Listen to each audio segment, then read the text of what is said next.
Esto es Vendrán lluvias suaves, el podcast sobre sostenibilidad y gestión empresarial de Paula Baldó.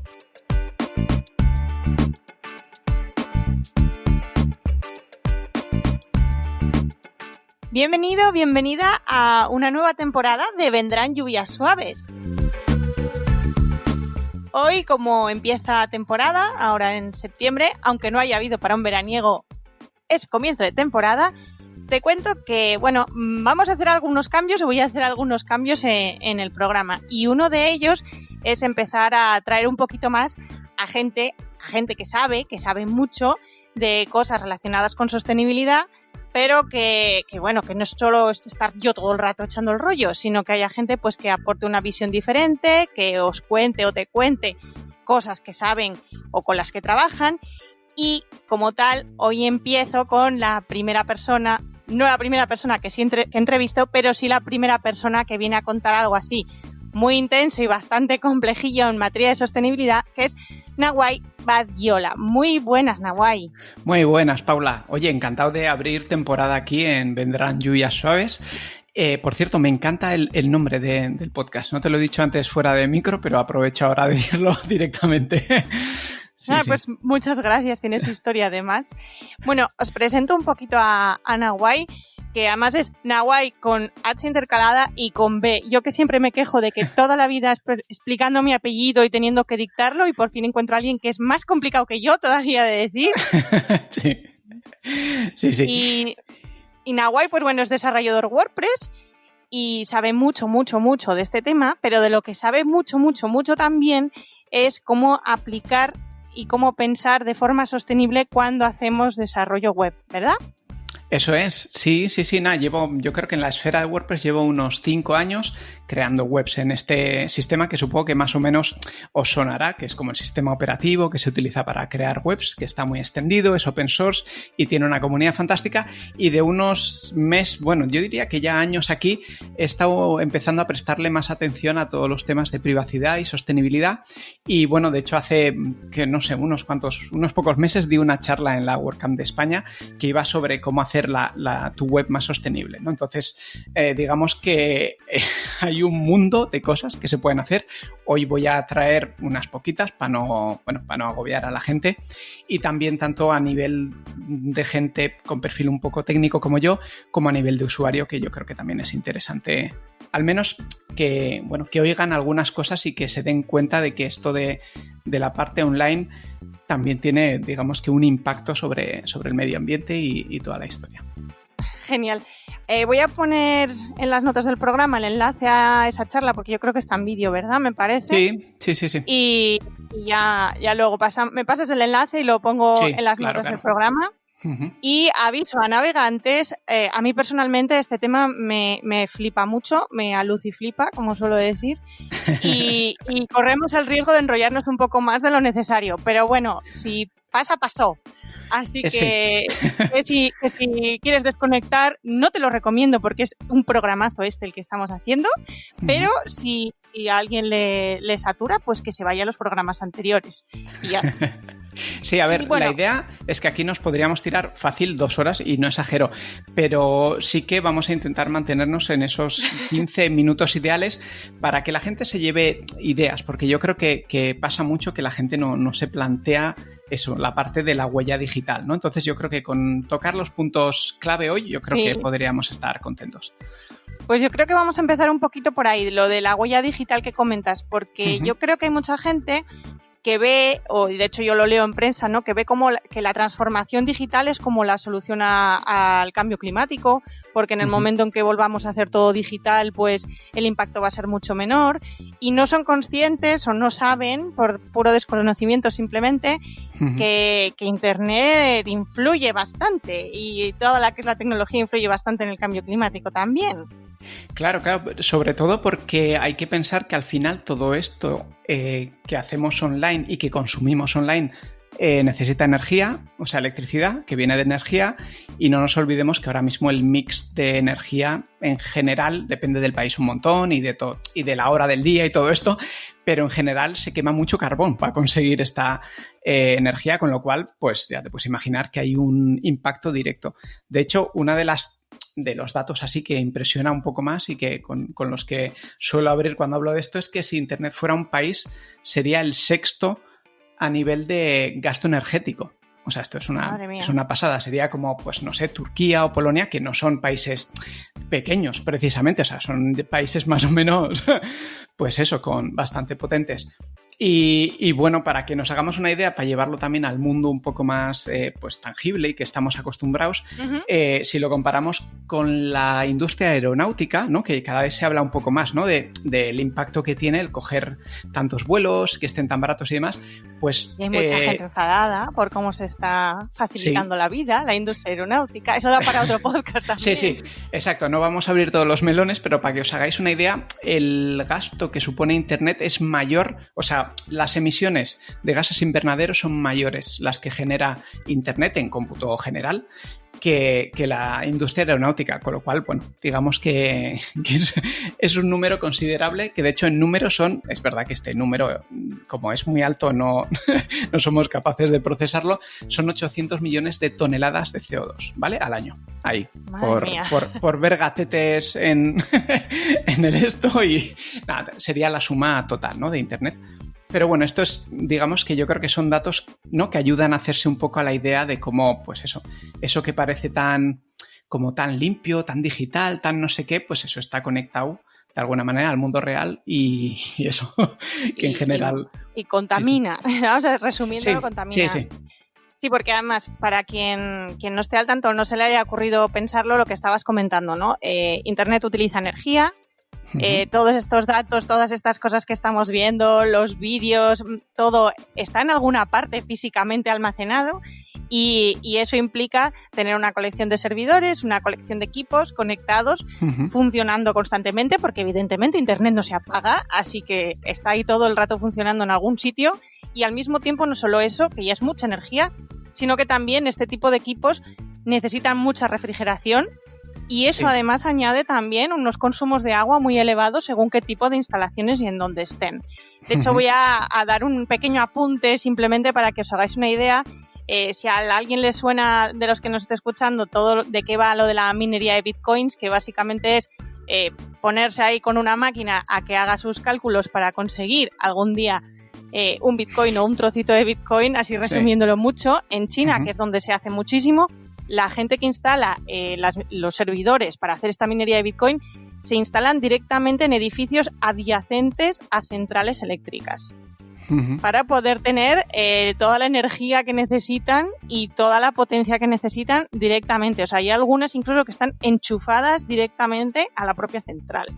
Sí, yo diría de hecho que el cálculo que he dado no incluye el Bitcoin que no voy a dar bien el dato, pero creo que la energía necesaria para minar ahora, o sea, lo que se necesita para actualmente minando es básicamente como el consumo de otro país. Es verdad que era un país pequeño en este caso, pero eso era otra salvajada. Entonces, bueno, en fin, sí, lo de minar bitcoins es una de estas cosas que se podía haber pensado. Mira que la tecnología de blockchain me parece que es genial y que se pueden hacer cosas súper interesantes, pero esto de tener que necesitar la energía de un país para seguir minando bitcoins no me parece lo más... Bueno, habría que hacerlo de otra manera, a lo mejor eficiente. Hay que repensar un poquito las cosas. Y siguiendo un poco con esto, como me imagino que la mayoría de los que nos estén escuchando no van a ponerse a minar bitcoins, imagino, vamos a centrarnos en algo un poquito más terrenal, que es, por ejemplo, la web, ¿no? Casi todo el mundo tiene su propia web. Si ya eres profesional, vamos, sin ninguna duda tienes tu propia web y esa web implica, pues, lógicamente lo que decía antes, ¿no? Que esté en algún sitio guardada, almacenada, con su correspondiente consumo energético. Y una de las soluciones, o lo que la gente que nos preocupa un poquito esto solemos intentar mirar, es ver si existe o si hay alguna forma de que el hosting, es decir, el sitio donde nos tienen almacenada nuestra web, sea lo más sostenible posible. ¿Hay hostings sostenibles? Claro, esta pregunta es muy interesante tal y como la has hecho, porque ¿hay hostings sostenibles? Y es como, la respuesta sería probablemente no. ¿Hay hostings más sostenibles que otros? La respuesta es sí. Entonces, antes de que, claro, es verdad que hemos hecho una entrada, yo creo que aquí ya te escucha en general gente bastante, concienciada con el tema del cambio climático y demás, pero sí que me gusta siempre aclarar que todo esto de la sostenibilidad, y en el hosting no es una excepción, es un gradiente, ¿vale? O sea, yo con esto de querer concienciar a la gente que sea consciente de lo que consumen al visitar webs o consumir YouTube o demás, mi speech detrás no es que dejes de hacerlo, es simplemente que sepas que tiene un impacto y que actúes, ¿no?, en consecuencia como tú quieres, que la gente, al menos en el sector tecnológico, cuando escuchan estas gente como yo, se ponen un poco como nerviosos y decir, vale, ¿y qué volvemos a la cueva? Y es como, no, que va, si yo soy súper tecnófilo y me parece que de hecho la gracia es utilizar las tecnologías para el bien, ¿no? En este caso. Con lo cual, volviendo, que si no me voy al tema del hosting, sí que hay hostings más sostenibles que otro. Lo que pasa es que, de hecho, tú ahora puedes contar un poco tu experiencia. En general, es un gradiente. Va a haber hostings que son tan sostenibles como que ellos mismos tienen una granja de voy a decir aerolitos, pero no son los generadores de viento. Sé que hay hostings que directamente la energía la sacan de esos dispositivos y luego, pues de ese gradiente que sería totalmente sostenible, ¿no? Porque estás tomando viento, lo conviertes en energía y das un servidor. Luego está otros que utilizan, pues, energía que viene de plantas fotovoltaicas o de otro tipo de energía renovable. Con lo cual, tema razonable. Sí, con lo cual, de hecho, las grandes, que por suerte Google y Apple en tema de servidores sí que están, de hecho, ambas dos utilizan energía renovable, pero aquí está siempre el matiz, ¿no? Utilizar energía renovable no significa que tu impacto sea cero, ¿vale? Esto no significa que Apple y Google sean cero carbon footprint ahora mismo, pero sí que significa que están cogiendo la energía de generación renovable, con lo cual yo creo que es una buena cosa. Entonces, yo creo que lo que falta aquí un poco es más transparencia a los grandes proveedores de hosting, que expliquen si son sostenibles o si están utilizando energías renovables, en qué porcentaje, qué eficiencia tiene el hosting, porque tú igual puedes estar tomando energía renovable, pero tu hosting tener unos hierros, ¿vale? Que serían los discos duros, todo esto súper viejunos que están consumiendo el doble, ¿no?, que un sistema más moderno. Entonces, digamos que es complejo. Y aquí creo que nos puedes contar tú un poco, ¿no?, una experiencia personal en búsqueda. Sí. Yo, de hecho tengo un artículo en la web de la empresa, en enviral.es, que se llama Buscando un hosting sostenible, pero en realidad yo lo consideré que fue como la caza del unicornio. O sea, todo esto partió porque me hicieron una pregunta, ¿no? Si existía, o una persona que además era autónoma y entonces ella entendía que su principal consumo energético y tal pues iba por esa línea, y me preguntaba, oye, ¿hay alguna posibilidad? Si sabes de alguno.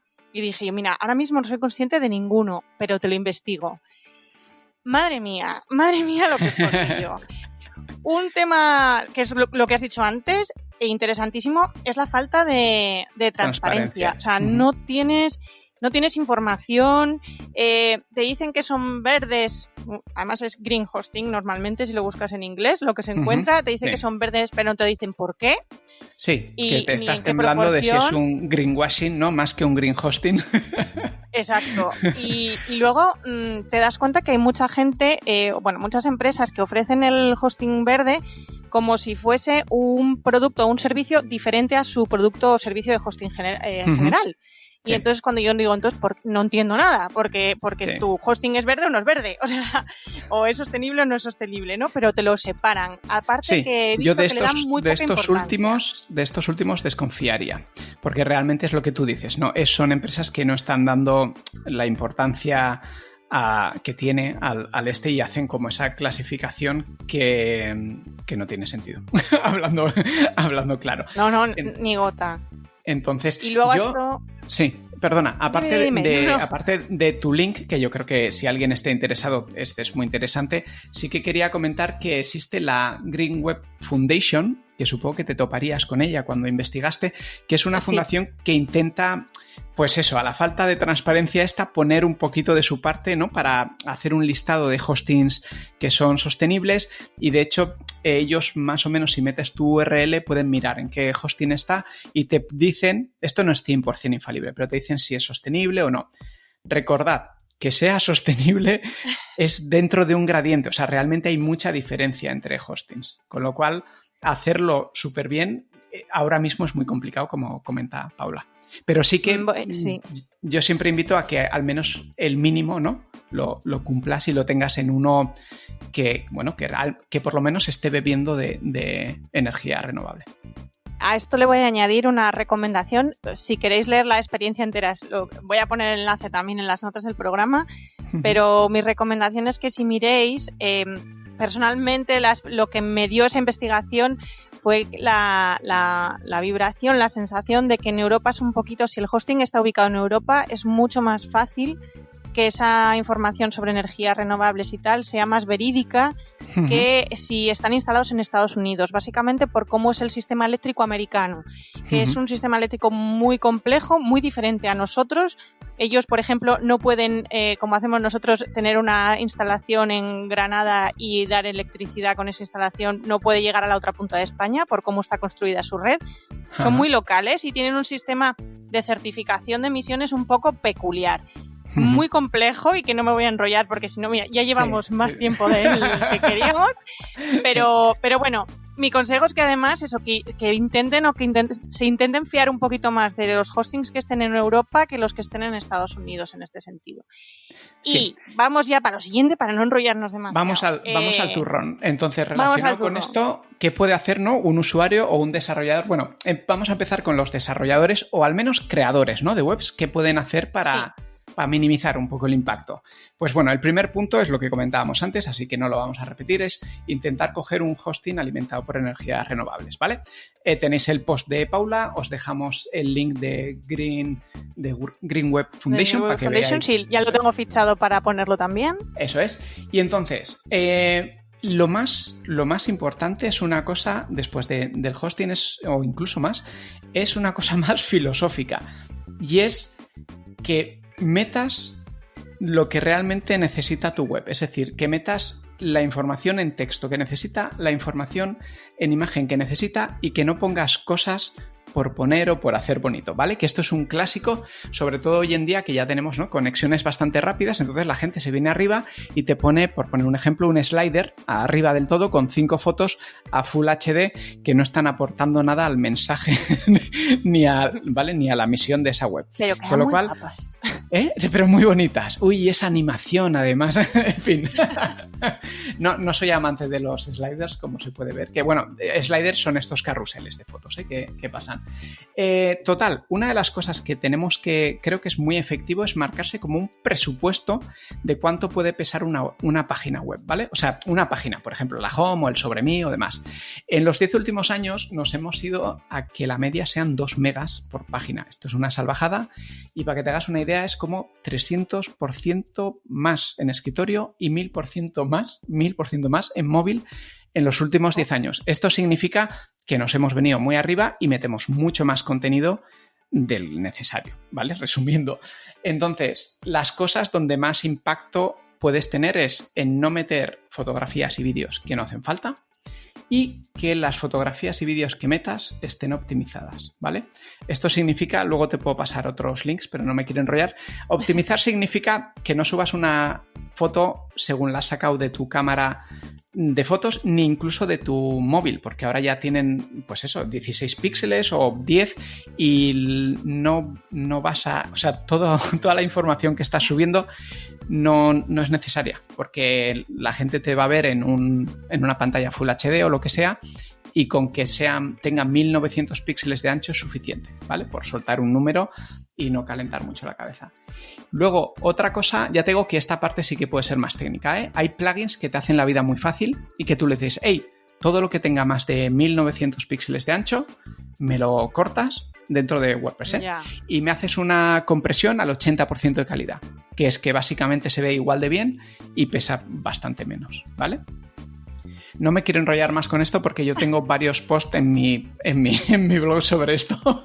Da para mucho. También los enlazaremos. Vale, sí. Otra cosa es la accesibilidad de información, que esto va muy de la mano con lo primero que he dicho, es ten claro qué quieres transmitir y déjalo muy a mano.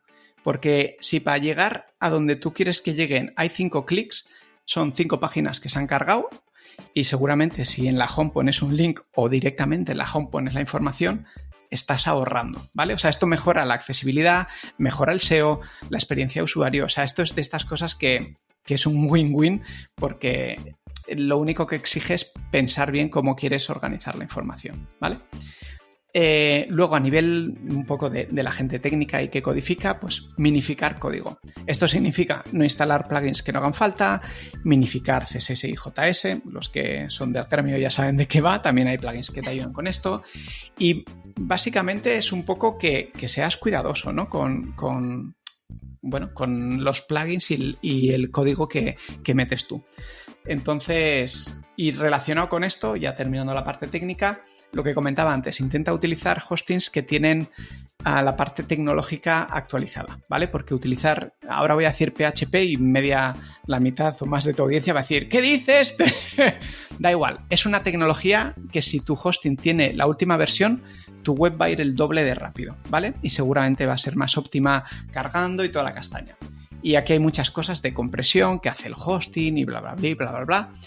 Si os interesa y tenéis un webmaster de cabecera, pues le decís, oye, mi web es más o menos sostenible y, o está cuidando estas partes. Y por último, os dejo una web que a mí me parece que está súper chula, que es websitecarbon.com, que básicamente te dice cuánto carbono emite esa página por cada 10.000 visitas, ¿vale?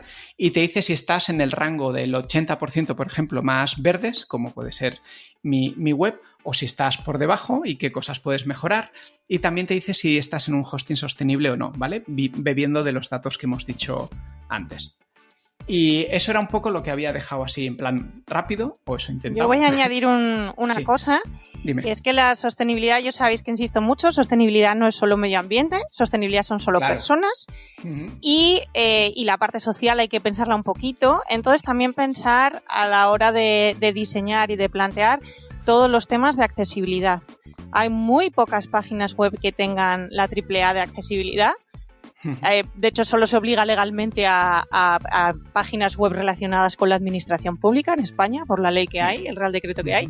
Entonces, pensad que vuestros visitantes pueden tener dificultades de visión, pueden tener dificultades a lo mejor de motrices que pueden hacer muy difícil llegar a determinados enlaces, hacer determinados clics. Esas cosas también, ¿no? Pensar un poquito en el que está al otro lado viendo vuestra web. Sí, eso es. Yo en la charla que di ya avisé al principio que me iba a centrar bastante en la parte medioambiental de los 3 factores que están dentro de la sostenibilidad por la historia de empaquetar un poco. Es verdad, con la parte de accesibilidad siempre hago bastante hincapié y no me he querido enrollar, pero creo que es muy importante y entonces utilizar las herramientas correctas que ya están creadas con accesibilidad en mente es muy importante, tanto como si eres usuario como si eres programador, para tenerlo en cuenta. Y ahora vamos a dejar a los programadores al lado, que ya están con la cabeza echando humo y nos ayudarán un poquito. Y vamos a pensar en el usuario normal. El usuario normal que le preocupa, que sí, no se va a meter a manejar ahí, a cacharrear con la web, salvo que sea a lo mejor actualizar algún post o a lo mejor alguna foto, pero no van a hacer grandes cosas. Entonces, en general, ¿qué puede hacer un ser humano normal y corriente, que no tenga ahí mucho conocimiento para reducir el impacto que tiene cuando utiliza Internet? Pues aquí vengo con un montón de unpopular opinions o Genial. Cosas poco populares, porque estamos muy mal acostumbrados a realmente, a tener lo que queramos en Internet. Y insisto, yo soy súper tecnófilo, consumo mucha cosa en Internet, pero traigo aquí unos cuantos tips, ¿vale? Cada uno que elija con los que se siente cómodo y demás. Una que he puesto al principio, yo creo que es porque estamos todavía en época de confinamiento y se ha hecho mucho más. Hay muchos más eventos online, hay más videoconferencias, tal, y he puesto uno que es no dejar vídeos que no estás viendo, ¿vale? Esto parece una tontería, pero realmente ahora si te apuntas pues a ver un YouTube Live o algo tal y de repente te sale trabajo y tienes que ponerte a trabajar y no puedes ver el vídeo, no lo mutees y lo dejes en el background, porque eso está descargando megas como si estuvieras viéndolo a tope y realmente tú no estás consumiendo ni ese audio ni ese vídeo, ¿vale? Con lo cual, bueno, a mí me consta que de hecho en según qué eventos como la WordCamp teníamos 2 tracks y había gente con 2 abiertos en paralelo y toda la historia, y ahí yo me estresaba un poco, ¿no? Porque pensaba, esto, en fin, que cada uno encuentre el equilibrio, ¿vale? A mí la opción más obvia me parece que si estás haciendo otra cosa y no estás viendo ese vídeo, páusalo. No estés consumiendo megas y descargándote megas que no necesitas. Luego, una muy relacionada, yo trabajo todo el día escuchando música, ¿vale? Porque trabajo delante del ordenador. Pues tanto si utilizas Spotify, Apple Music, lo que sea, bájate las listas de reproducción que más utilizas, bájatelas offline. O sea, es decir, que estén en tu móvil o en tu ordenador. Porque en vez de tener que tirar de streaming todo el rato, es verdad que ahora como ya tenemos tarifas, ¿no?, más o menos ilimitadas, no nos preocupamos por eso. Entonces, a nivel económico no hay impacto, pero a nivel medioambiental sí, porque igual estás descargando, vamos a poner pues 5 gigas durante el día, que si tuvieras esos 5 gigas en tu ordenador, no estarías, ¿no?, teniendo que tirar de ellos. A eso añado que si tenéis un ordenador un poco viejo o un poco más, no el último modelo, hay una cosa que se llama CD-ROM y una cosa que se llaman CDs de música. Funciona genial, ¿sabes? Funciona muy muy bien también y no necesitas, y además fijo que si tienes el CD de música es porque te gusta lo que vas a escuchar ahí y no tiene publicidad. Claro, yo es que soy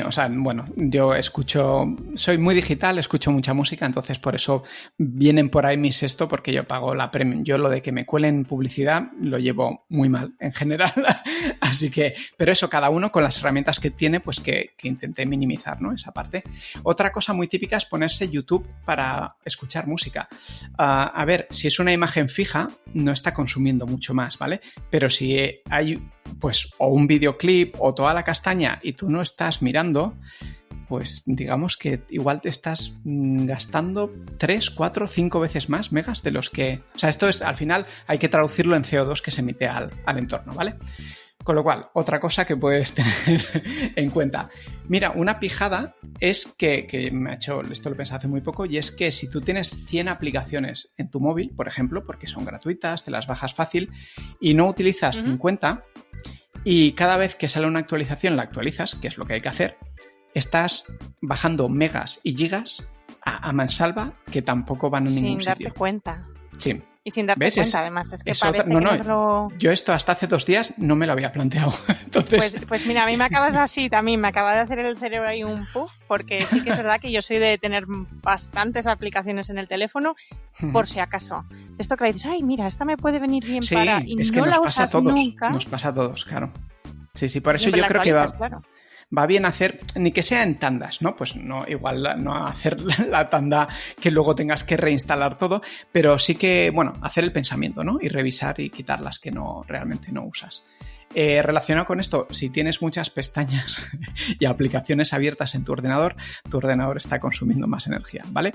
Yo me sé la teoría y esta es de las que en la práctica hago regular porque reconozco que tengo que tener muchas cosas abiertas, pero a veces se queda o el Twitter o el Slack o alguno de estos sin notificaciones, porque no tengo ninguna notificación activada, pero se queda en background y está chupando sin ninguna necesidad, ¿vale?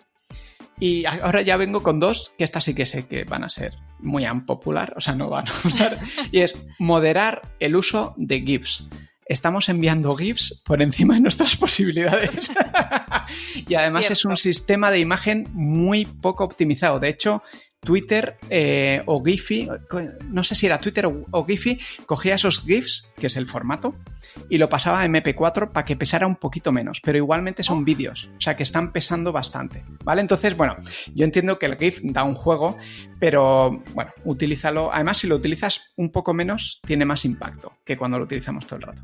Ya está, no sigo con esto, que sé que... Parece que... No, además que en esto comento, ¿no? Que a nivel de empresa y y tal, y de emprendimiento, siempre nos andan diciendo que bueno, que cuando utilizas redes sociales, pues que utilices siempre imágenes acompañando al tweet o a lo que pongas en Facebook y tal, porque se supone que la gente reacciona mejor, ¿no? Cuando ve un tweet con una imagen o con un GIF que cuando solo el texto.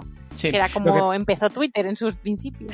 Claro. Aquí, a ver, lo de las imágenes depende. Si la imagen ocupa muchísimo menos que un GIF. Es que realmente estamos hablando, depende de la duración del GIF, pero es que hablo de los GIFs porque son especialmente pesados. No lo parecen, pero son más pesados de lo que parecen.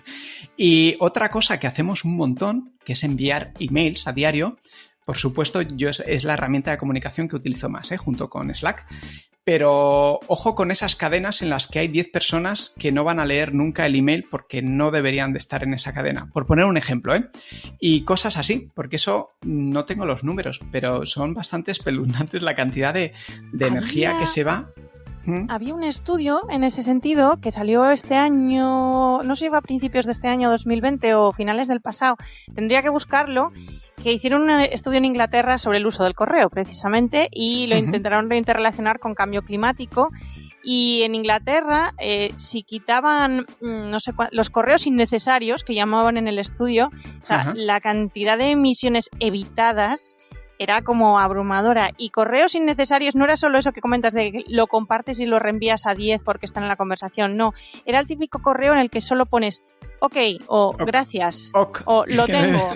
Y muchas veces, además, el estudio también depende, ¿no?, de cómo use cada uno el correo. Pero en el caso inglés, por lo visto, es muy típico por la forma de interrelacionarse en oficina, que incluso mandes ese correo al compañero de trabajo que tienes en la mesa de al lado. Que hay veces que solo tienes que asomar la cabeza del ordenador y decirle, oye, gracias, lo tengo.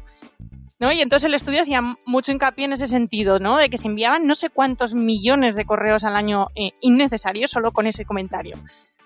Sí, es que al final aquí a lo que voy, y yo creo que a lo que vamos, es que sepamos qué cosas consumen energía y por lo tanto pueden echar CO2 para quitar las innecesarias. O sea, aquí el mensaje final no es deja de hacer todo esto que te has acostumbrado a hacer, sino modifícalo para quitar las cosas innecesarias. Y creo que en los emails es un ejemplo muy claro y fácil de hacer, creo. Y ya, por último, yo soy un súper consumidor de podcast, soy muy podcastero, aparte de tener uno también. Y una cosa que hacía automáticamente era que se me descargaban los 3 últimos episodios de cada podcast, ¿vale? Yo sigo muchos podcasts, más de los que puedo escuchar, con lo cual, echa cuentas, no puedo escuchar todos, con lo cual, de vez en cuando tenía que hacer limpia y borraba pues 20 MP3 que ya se habían bajado a mi móvil y esto es un sinsentido. Entonces, desde entonces, solo me bajo los que sé que escucho, porque siempre escucho todos, y el resto se quedan ahí, los veo y si le doy al play se descargan, ¿vale? Entonces yo creo que esto es un tip bastante sencillo de hacer y que para la gente que escuchamos podcast pues es una forma también de minimizar el Mira, impacto. Acabo de encontrar el artículo donde había visto lo que comentaba de los emails. Sí. Se calculan que en Reino Unido mandan 64 millones de correos de forma innecesaria. O sea, de todos los correos que se envían, ¿vale? 64 millones de correos.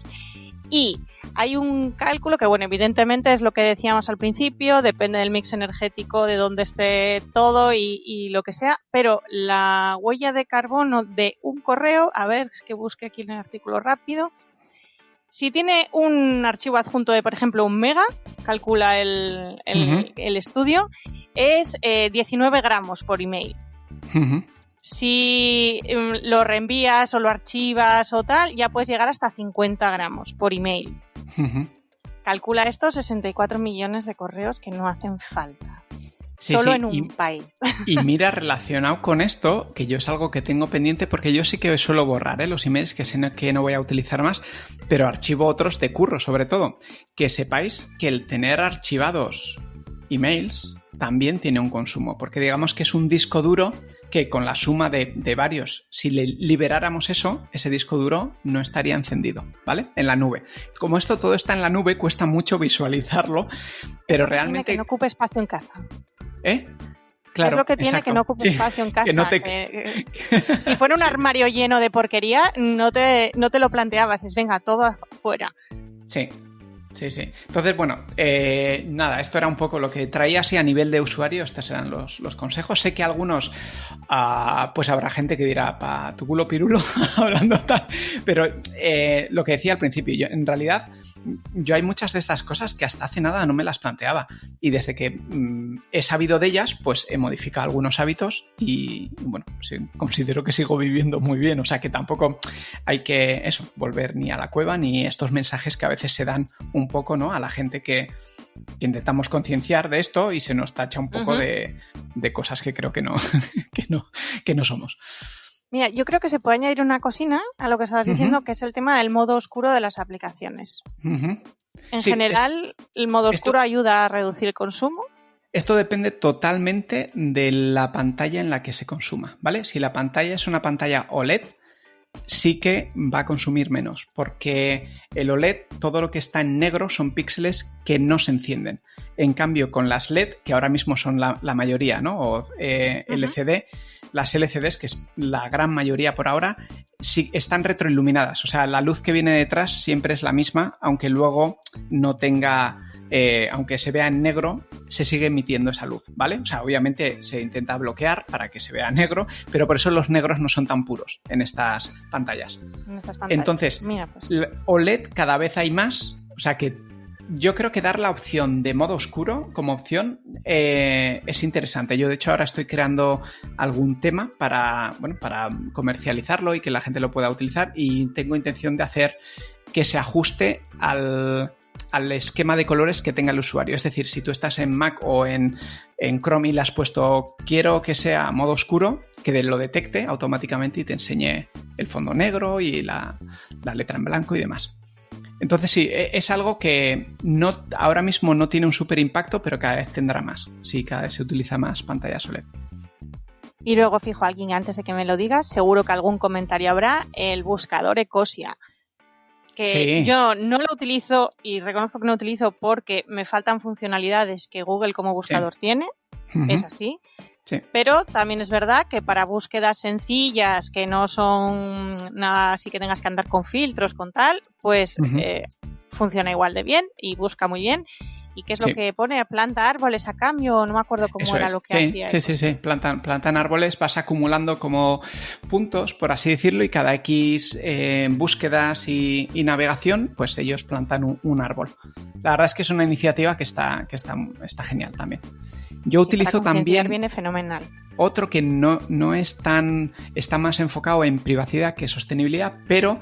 También tiene la sostenibilidad en mente, que es DuckDuckGo, porque por defecto te muestra la pantalla en negro si tienes puesto el modo oscuro, y digamos que es bastante más respetuoso con la privacidad, porque cuando haces las búsquedas en Google pues recopila mucha información y crea perfiles y demás, pero ese melón no lo vamos a abrir hoy porque esto va de sostenibilidad. Llevamos más de media hora en los programas. Más del doble de lo que hemos prometido, sí. Lo siento, Paula, te lo... Nada, no, sabía que iba a pasar, o sea, esto es lo que tiene. Cuando nos gusta a los dos un tema, pues es lo que tiene. Sí. Eso sí, lo vamos a cortar ya, yo creo, para hablar para mucho más. Así que si alguien quiere hacernos una pregunta o quiere saber algo más o que le indiquemos algo, aparte de todo lo que va a haber en las notas del programa, porque este podcast ha dado para muchas notas del programa, vais a tener, como siempre, el email es lluviasuavespodcast, todo juntito @gmail.com. En Twitter, que me lo acabo de cambiar y ya lo iba a decir mal, es @apicoypaula, como a pico y pala, pero a pico y paula. Y bueno, ya sabéis que este podcast pertenece a la red de Podcastidae, y yo creo que además hemos hecho algún comentario que no lo he dicho en el momento, pero tendría que haberlo hecho.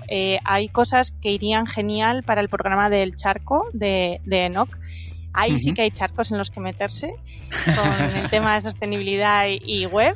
Así que si os interesa también alguno de los programas de la red, os recomiendo que os paséis, es podcastidae.com, no tiene más complicación, y ahí tenéis a todos los compis, que hay programas relacionados con sostenibilidad, con naturaleza, con ciencia, hay combinaciones como ciencia y cine, por ejemplo, maravillosas, que os recomiendo a todo el mundo que os paséis.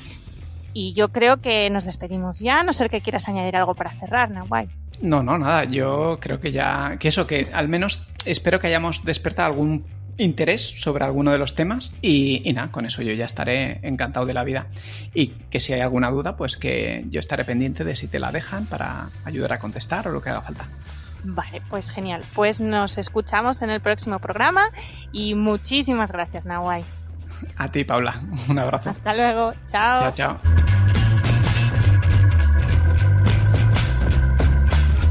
¿Y qué nos traerán las próximas lluvias suaves? En el próximo programa te voy a contar algunas ideas sobre modelos de negocio aplicables en economía circular. Si estás pensando en emprender y quieres ir en esa línea de economía circular, no te pierdas el próximo programa de Vendrán Lluvias Suaves.